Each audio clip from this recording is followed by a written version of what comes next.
Hello, we're here at the mobile library and we're going to be reading chapter 4 of The Bad Beginning. The Baudelaire orphans copied the puttanesca recipe from the cookbook onto a scrap of paper, and Justice Strauss was kind enough to escort them to the market to buy the necessary ingredients. Count Olaf had not left them very much money, but the children were able to buy everything they needed.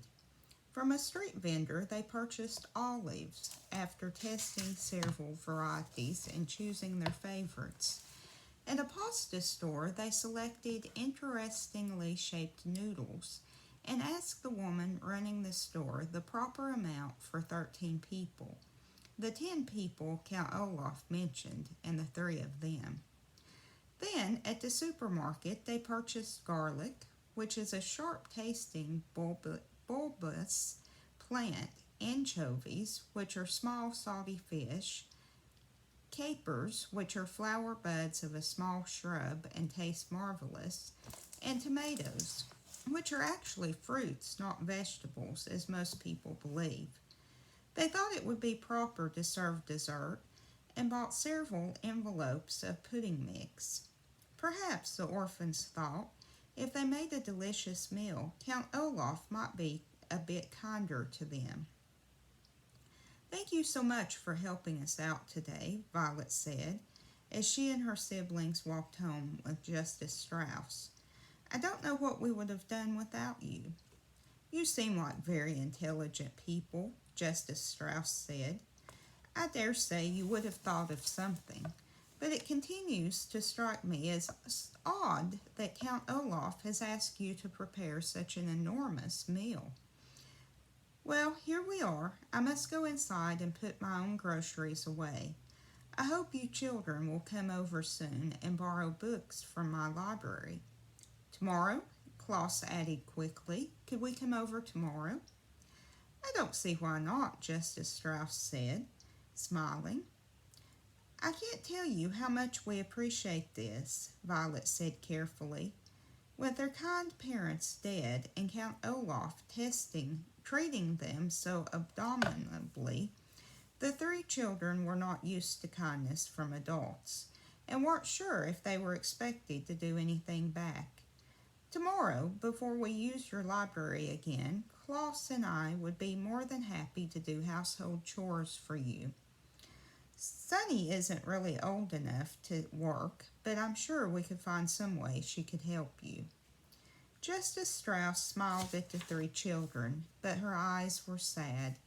She reached out a hand and put it on Violet's hair, and Violet felt more comforted than she had in some time. "That won't be necessary," Justice Strauss said. "You are always welcome in my home." Then she turned and went into her home, and after a moment of staring after her, the Baudelaire orphans went into theirs. For most of the afternoon, Violet, Klaus, and Sunny cooked the puttanesca sauce according to the recipe. Violet roasted the garlic and washed and chopped the anchovies. Klaus peeled the tomatoes and pitted the olives. Sunny banged on a pot with a wooden spoon, singing a rather repetitive song she had written herself.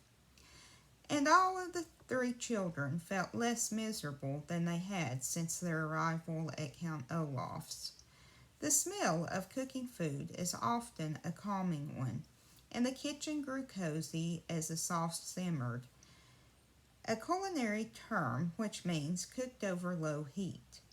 The 3 orphans spoke of pleasant memories of their parents and about Justice Strauss, who they agreed was a wonderful neighbor and in whose library they planned to spend a great deal of time. As they talked, they mixed and tasted the chocolate pudding. Just as they were placing the pudding in the refrigerator to cool, Violet, Klaus, and Sunny heard a loud, booming sound as the front door was flung open, and I'm sure I don't have to tell you who was home. "Orphans," Count Olaf called out in his scratchy voice. "Where are you, orphans?" "In the kitchen, Count Olaf," Klaus called. "We're just finishing dinner." You'd better be, Count Olaf said, and strode into the kitchen. He gazed at all three Baudelaire children with his shiny, shiny eyes. My troop is right behind me, and they are very hungry. Where is the roast beef? We didn't make roast beef, Violet said. We made puttanesca sauce. What? Count Olaf said. No roast beef? You didn't tell us you wanted roast beef, Klaus said. Count Olaf slid toward the children so that he looked even taller than he was. His eyes grew even brighter, and his one eyebrow raised in anger. In agreeing to adopt you, he said, I have become your father, and as your father, I am not someone to be trifled with. I demand that you serve roast beef to myself and my guest. We don't have any, Violet cried. We made puttanesca sauce. No, no, no, Sonny shouted. Count Olaf looked down at Sonny, who had spoken so suddenly. With an inhumane roar, he picked her up in one scraggly hand and raised her so she was staring at him in the eye. Needless to say, Sonny was very frightened and began crying immediately, too scared to even try to bite the hand that held her. Put her down immediately, you beast, Klaus shouted. He jumped up, trying to rescue Sonny from the grasp of the Count, but he was holding her too high to reach. Count Olaf looked down at Klaus and smiled a terrible, toothy grin, raising the wailing Sonny up even higher in the air. He seemed about to drop her on the floor when there was a large burst of laughter in the next room. Olaf! Where's Olaf? Voices called out. Count Olaf paused, still holding the wailing Sonny up in the air, as members of his theater troupe walked into the kitchen. Soon they were crowding the room, an assortment of strange-looking characters of all shapes and sizes. There was a bald man with a very long nose, dressed in a long black robe. There were two women who had bright white powder all over their faces, making them look like ghosts. Behind the women was a man with very long and skinny arms, at the end of which were two hooks instead of hands. There was a person who was extremely fat and who looked like neither a man nor a woman. And behind this person, standing in the doorway, were an assortment of people the children could not see, but who promised to be just as frightening. Here you are, Olaf, said one of the white-faced women. What in the world are you doing? I'm just disciplining these orphans, Count Olaf said. I asked them to make dinner, and all they have made is some disgusting sauce. You can't go easy on children, the man with the hook hands said. They must be taught to obey their elders. The tall, bald man peered at the youngsters. Are these, he said to Count Olaf, those wealthy children you were telling me about? Yes, Count Olaf said. They are so awful I can scarcely stand to touch them. With that, he lowered Sonny, who was still wailing, to the floor. Violet and Klaus breathed a sigh of relief that he had not dropped her from that great height. I don't blame you, said someone in the doorway. Count Olaf rubbed his hands together as if he had been holding something revolting instead of an infant. Well, enough talk, he said. I suppose we will eat their dinner, even though it is all wrong. Everyone, follow me to the dining room, and I will pour us some wine. Perhaps by the time these brats serve us, we will be too drunk to care if it's roast beef or not. Hooray! Cried several members of the troupe, and they marched through the kitchen, following Count Olaf into the dining room. Nobody paid a bit of attention to the children, except for the bald man, who stopped and stared Violet in the eye. You're a pretty one, he said, taking her face in his rough hands. If I were you, I would try not to anger Count Olaf, or he might wreck that pretty little face of yours. Violet shuddered, and the bald man gave a high-pitched giggle and left the room. The Baudelaire children, alone in the kitchen, found themselves breathing heavily, as if they had just run a long distance. Sonny continued to wail, and Klaus found that his eyes were wet with tears as well. Only Violet didn't cry, but merely trembled with fear and repulsion, a word which here means an unpleasant mixture of horror and disgust. For several moments none of them could speak. "This is terrible, terrible," Klaus said finally. "Violet, what can we do?" "I don't know," she said. "I'm afraid." "Me too," Klaus said. "Hooks," Sonny said as she stopped crying.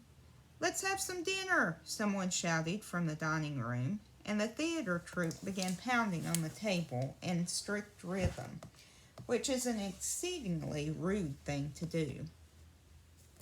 "We'd better serve the puttanesca," Klaus said, "or who knows what Count Olaf will do to us." Violet thought of what the bald man had said about wrecking her face and nodded.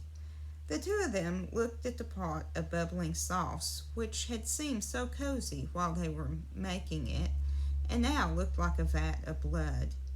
Then, leaving Sonny behind in the kitchen, they walked into the dining room. Klaus carrying a bowl of the interestingly shaped noodles, and Violet carrying the pot of puttanesca sauce and a large ladle with which to serve it. The theater troupe was talking and cackling, drinking again and again from their wine cups and paying no attention to the Baudelaire orphans as they circled the table serving everyone dinner.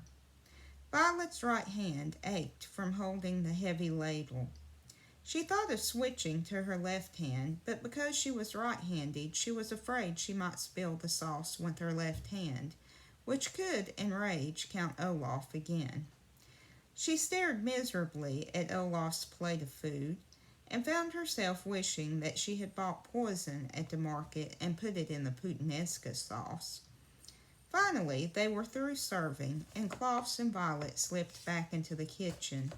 They listened to the wild, rough laughter of Count Olaf and his troupe, and they picked at their own portions of food, too miserable to eat.